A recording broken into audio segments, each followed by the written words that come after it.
You today to share with all of you the Aravind Eye Care model, a model which delivers high volume, high quality eye care at affordable costs. So these are my acknowledgements for the day. The authors of the book Infinite Vision, Ms. Pavitra Kimartha and Ms. Suchitra Shenoy, and Mr. R.D. Tulasiraj, who is the Executive Director of Lions Aravind Institute of Community Ophthalmology. So needless blindness is a term that you can't escape at Aravind. It refers to the urgent fact that some forms of blindness are entirely within our powers to prevent or treat. Cataract is a prime example. A simple one-time operation can restore sight. But the sobering fact is that cataract still accounts for 60%, more than 60% of blindness in India. So my teachers at Aravind, the Aravind founders, used to go to the villages, examine patients, and advise those who required surgery to come to the hospital for free treatment. Some of them did, but a lot of them did not. Aravind initiated a study to determine the real barriers of cataract surgery. The research found that transportation and sustenance costs, loss of wages for oneself and an accompanying family member are daunting considerations for the rural patient. If somebody is blind, that's our problem. It does not matter whether they have money or not. You need to focus on the non-user and you need to passionately own the problem.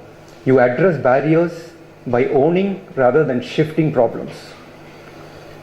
So now it is a fundamental rule that every community outreach camp, eye camp that Aravind does is done with active leadership from within the community.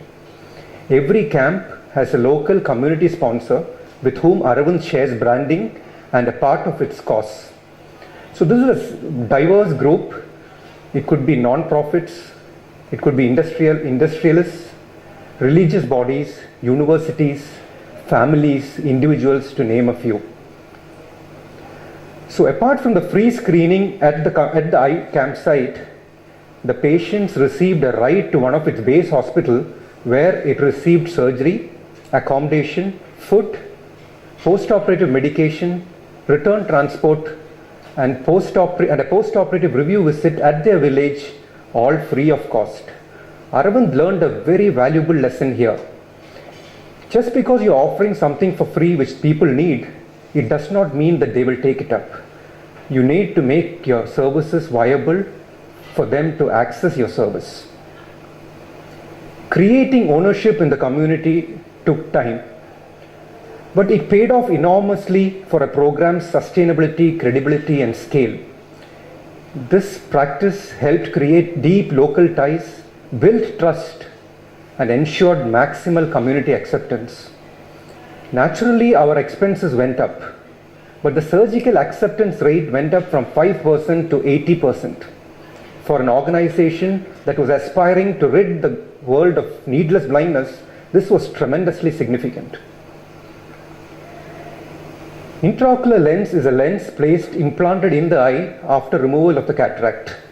In 1980s, intraocular lens implants revolutionized cataract surgery in the West.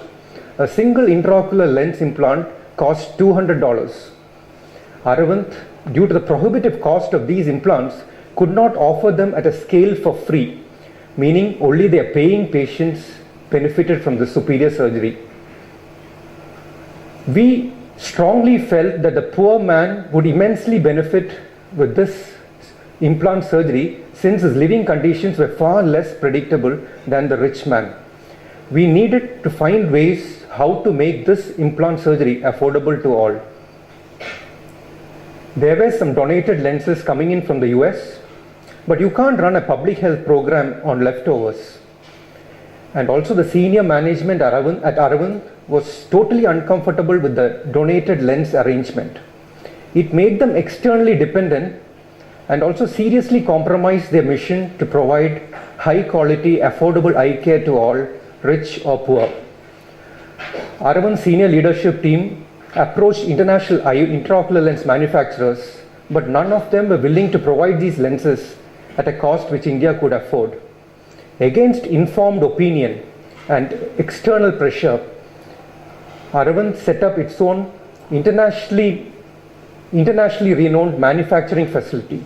A bunch of doctors took on manufacturing. And with these high quality lenses from our Aurolab, the price of a single intraocular lens dropped from rupees 10,000 to rupees 500, which meant not only did its own patients benefit, but the rest of India as well as other developing countries as well. Aravind, through its ophthalmic exports, are now impacting the surgical outcomes of millions of people over 140 countries. Aurolab, in fact, would manufacture much more than lenses. It would produce a revolution which was deeply rooted and driven by compassion. In its self-selecting system, and to preserve its patients' dignity and self-esteem, Aravind allowed its patients to decide for themselves whether they would pay or not. There are no income assessments done. There are no eligibility criteria to be met. A barefoot farmer could opt to do the surgery could opt to pay for the surgery, or the man destined to be the President of India could opt to get high quality treatment for free. Aravind always had an extensive community outreach program, but until recently, it never had a structured primary eye care approach. This fact came to light through a study in which we found that Aravind's community outreach camps reached only 7% of the general population who needed eye care. This spurred the organization to set up a more permanent primary eye care solutions for the poor communities. So this led to the establishment of Aravind's first primary eye care center, or Vision Center as it is called, in a village in Ambasamudram, which is very near Theni in Tamil Nadu. This also led to the establishment of many more vision centers like this to deepen reach into the community. Each vision center would cover a population of 50,000. So every patient received a comprehensive eye examination, refraction, etc., just like what they would do with equipments in a doctor's cubicle. A digital camera with an Aravind designed adapter morphed into a retinal camera. And every patient received a doctor consultation through the telemedicine platform. These vision centers are totally paperless with electronic medical records and telemedicine. And most of the consulting fee for these patients were a part of the bus fare that they would have saved by going to town. So now Aravind has an expanding network of 60 vision centers, and this emphasis on vision centers have led to some very striking outcomes.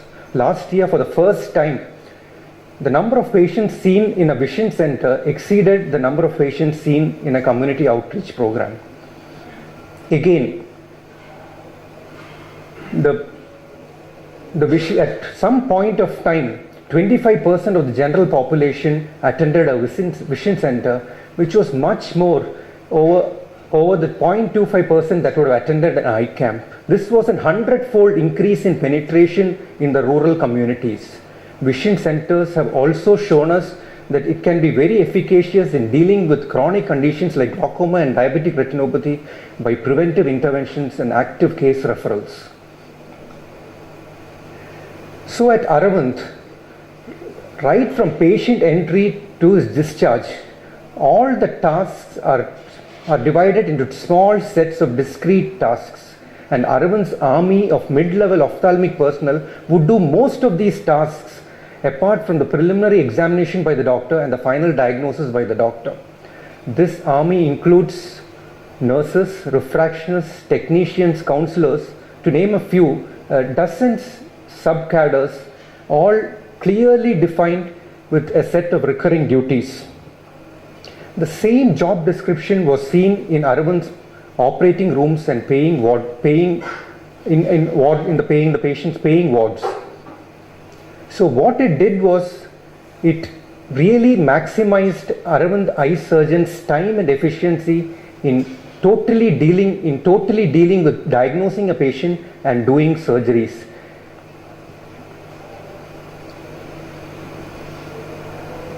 So with less than 1% of the country's ophthalmic power, Aravind could do about 5% of eye procedures in the country.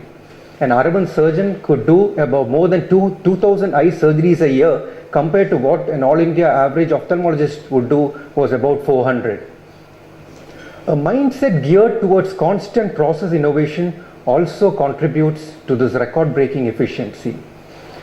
Through experience and constant tweaking, Aravind identified certain key factors which would boost surgical productivity. Aravind, for example, knew that if a team of one doctor and 2 nurses were given 2 sets of instruments instead of 1, they could double their output. And if an additional nurse with 4 additional sets of instruments, they could quadruple their output. The procedures were done across paying and free hospital by the same set of doctors. And the patient outcomes stand on its own when compared to the best hospitals in the world. In a recent like-for-like survey with United Kingdom's Royal College of Ophthalmologists, Aravind's intraoperative surgical complications were found to be less than that of their British counterparts. So we don't give a certain care to our paying patients and reserve altogether another care for our free patients. So the conventional paradigm is that what you get is what you pay for. But Aravind's founders called for a different framework where quality care was given across paying, free and subsidized sections. Fundamental to this model was a conviction that quality care is cost efficient in that it reduces complications, minimizes repeated visits and maximizes patient satisfaction and builds trust.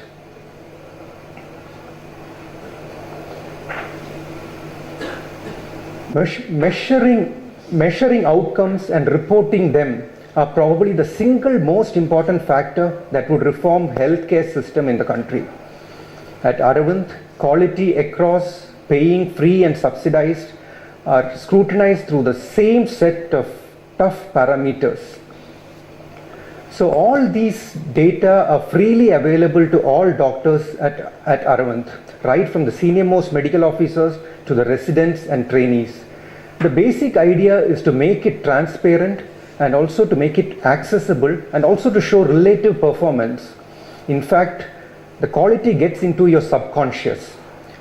Doctors compete in a positive way to do better surgeries and bring best to the patient. So, in 1976, from 11-bedded hospital, a day at Aravind would involve about 13,000 patient examinations, 1,500 surgeries, 5 to 6 outreach programs, out of which 300 patients would be brought back to the hospital for surgery. It would also involve classes for 100 residents and also for an additional 300 mid-level ophthalmic personnels and technicians.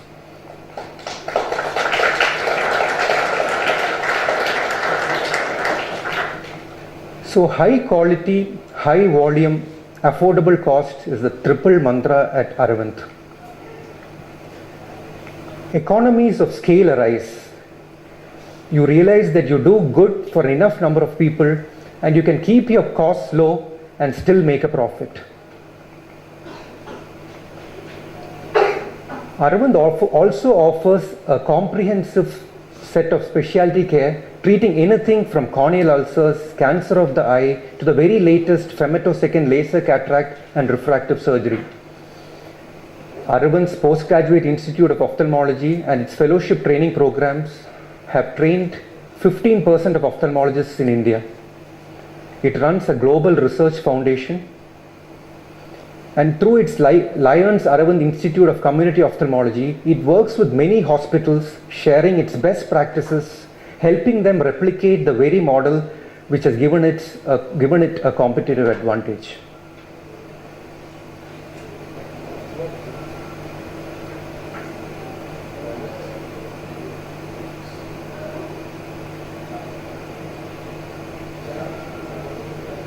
Inner being.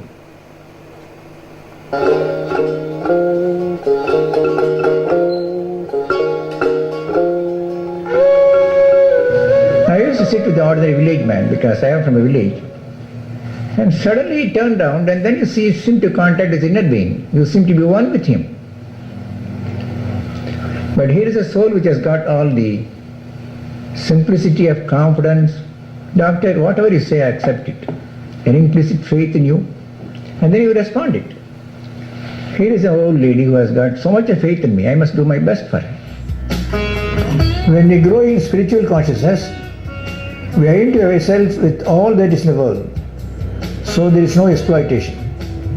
It is ourselves we are helping. It is ourselves we are healing.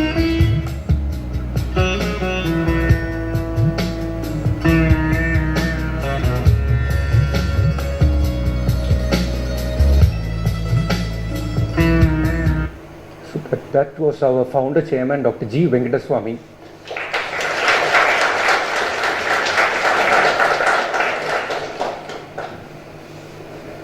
So here is a model where the rich patients and those who extremely need this care benefit from each other. And here is also a spirited organization that has shed its feathers and went the path of perils to tell its tale. Thank you very much.